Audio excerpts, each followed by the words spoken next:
Tem um fator básico de MGTOW que até talvez uns 2 anos atrás eu não compreendia ainda, que era meio que esse afastamento do homem assim da sociedade comum e também posteriormente um afastamento do homem das mulheres, certo? De acabar se tornando um monge ou acabar se tornando um celibato. Eu mesmo até uns anos atrás eu não imaginava assim, como é que o cara chega num nível de, talvez não ter mais namorada, ou talvez não ter mais relacionamentos casuais, né? De, não, capaz, eu não ia chegar num nível de celibato também. Mas tem que entender que isso também é meio que uma consequência natural, porque uma coisa que une, assim, define, no geral, o MGTOW é o fato do cara ser contra criar um vínculo legal com as mulheres e também ser contra ser pai, hoje em dia, por causa das leis, da cultura, da toxicidade das mulheres e tudo mais, enfim. Mas a primeira parte seria, assim, o afastamento dos gados, né? Dos normies, dos blue pills e até em algum caso os purple pills.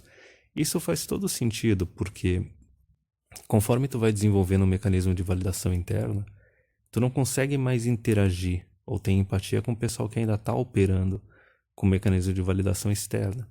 Mesmo que muitas vezes eles também começam a te antagonizar, eles não querem passar tempo contigo ou querem ficar meio que te converter, certo? Para voltar a ser do jeito que tu era antes. Uma coisa que não é nem só de MGTOW, é até mesmo dos PUAs, eu acho até que o Rollo Tomassi citava no livro dele, The Rational Male, é o seguinte, é que conforme o cara vai tomando a Red Pill, ele vai mudando o comportamento dele, as pessoas que conheciam ele antes começam a achar que tu tá tentando demais ser alguém que tu não é de verdade, entendeu? Que tu tá se esforçando pro lado errado, que tu tem que voltar a ser quem tu era antes. E pra MGTOW é a mesma coisa.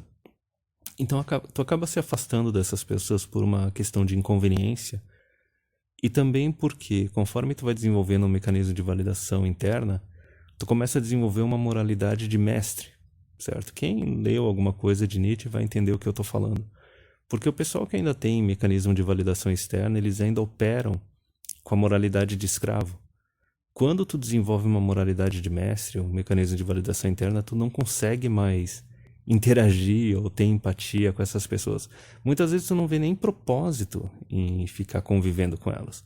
Tu vai ter um relacionamento talvez acadêmico, talvez profissional, mas no geral tu vai ver que a forma com que eles se comportam não é compatível com a forma que tu se comporta e muitas vezes tu não tem muito o que aprender com eles e também eu falei também a questão da inconveniência, de muitas vezes eles quererem ficar te convertendo pro estilo de vida deles ou determinadas ideias deles e tu não tá nem aí para isso.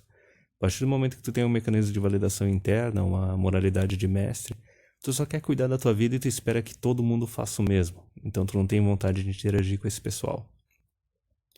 Quanto à questão do relacionamento com mulheres, do cara chegar num nível de monk, né, num nível de celibato, tem vários fatores aí no meio. O primeiro principal é as leis, né? Eu já discuti isso aqui naquele vídeo. A Guerra das Trincheiras, o TFM já comentou a respeito disso. O Marcus, né, o Metaphysics of MGTOW, ele fez essa previsão há uns 2, 3 anos atrás, que inicialmente MGTOW era simplesmente, não case e não tenha filhos.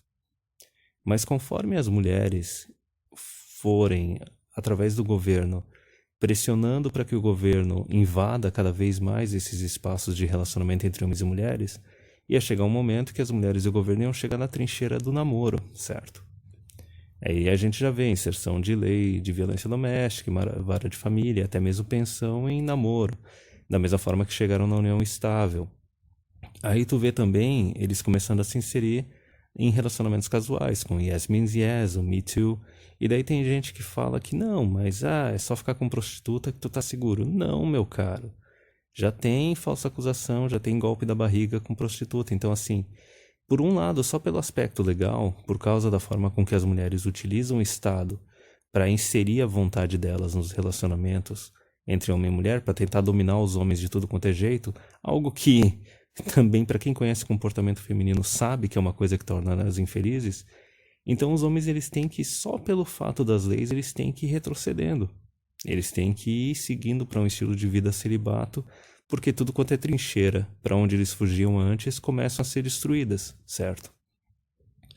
E daí tem um outro fator também, além desse fator legal, A gente pode comentar a respeito da cultura tóxica de hoje em dia, essa normalização de relacionamento aberto, normalização de traição, mulheres promíscuas pra caramba. Só que tem outra questão aí também para ser abordada, que é até algo que eu posso chamar assim de dinâmica de bolsa de valores, certo? É óbvio que o cara que é Red Pill, ele percebe que em tudo quanto é relacionamento entre homem e mulher, a dinâmica vai ser uma na qual o homem vai estar sempre investindo mais e oferecendo mais do que ele está recebendo no relacionamento. As mulheres se comportam assim, tu não pode esperar que elas deem uma contribuição igual num relacionamento, e se elas começarem a dar uma contribuição maior, ou elas vão te dar um pé na bunda, ou elas vão trair, certo? Então, mesmo que o cara esteja numa situação assim de só ter namoro ou só relacionamento casual, chega uma hora que o negócio vai cansando, é meio que assim dinâmica de bolsa de valores. Quantas vezes tu vai investir em algo e não obter retorno até chegar um momento que tu vai chegar e dizer, cara, desisto, não tá mais valendo a pena, certo?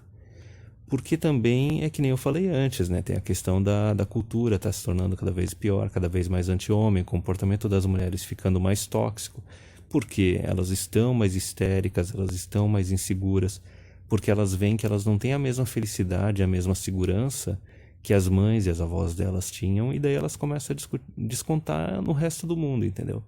Mas não é o homem que tem que resolver o problema, não são os homens que têm que consertar os problemas que o feminismo criou, e também os homens não são responsáveis por ficar consertando as neuras das mulheres, entendeu? Se elas são adultas, elas têm que se tratar sozinhas.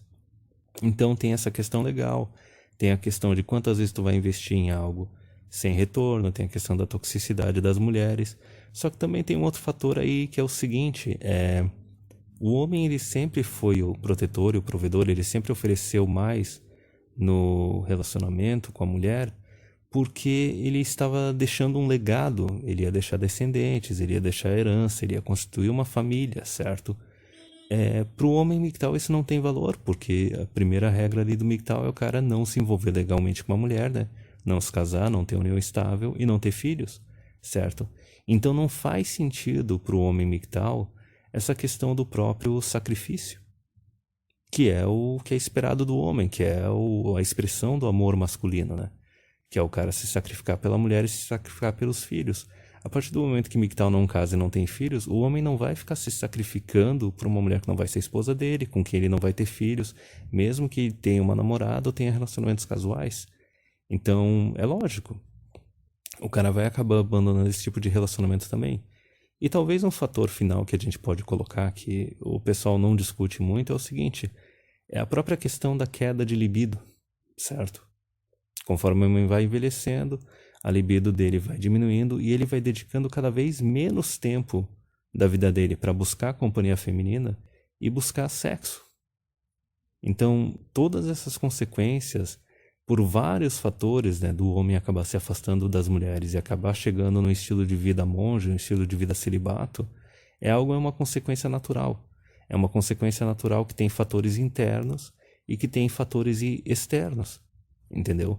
Então, por isso que eu falo muitas vezes que existem MGTOWs que são relutantes e existem MGTOWs que são resolutos, né? Os relutantes, eles estão esperando uma oferta melhor para ver se numa dessas eles ainda tentam se relacionar com mulher, tentam voltar para a plantação. Os resolutos, eles são aqueles que já estão decididos, eles não vão voltar. Talvez, se as leis melhores, eles podem voltar para relacionamento casual, para namoro, mas muito provavelmente eles não vão jamais voltar a ter a ideia de talvez se casar ou ter filhos, certo? Da mesma forma também para cada coisa na sua vida tem um momento. Se aquele momento passa, se surgir oportunidade depois, tu pode já não ter mais tanta vontade e se desligar disso. E a questão é que, naturalmente, não importa se as mulheres tentarem negociar ou resolver o problema de alguma forma, ou se o governo fazer isso também, a questão é que quanto mais o tempo passa e mais demora, mais e mais MGTOWs relutantes vão acabar virando resolutos. Porque, que nem eu disse, é meio que uma consequência natural. Até eu mesmo, alguns anos atrás, eu não entendia essa dinâmica, eu não entendia esse ciclo. Eu não imaginava como é que uma pessoa podia chegar nesse nível. Eu pensei que poderia ser algo ativo, que tu tem que se esforçar ativamente para chegar nesse nível. Mas não. É algo que ocorre naturalmente, até quase que de forma passiva. O ciclo Red Pill, ele é uma transformação, mas não tem um esforço ativo. Não é como se o cara estivesse indo numa academia malhando pra virar um monstrão, pra virar uma outra coisa, entendeu? É algo que vai ocorrendo meio que de forma passiva, meio de forma natural. Para isso acontecer, tu só precisa meio que abrir os teus olhos e começar a ver a realidade como ela realmente é, reconhecer ela, ao invés de tentar ficar vivendo uma ilusão e se adaptar de acordo.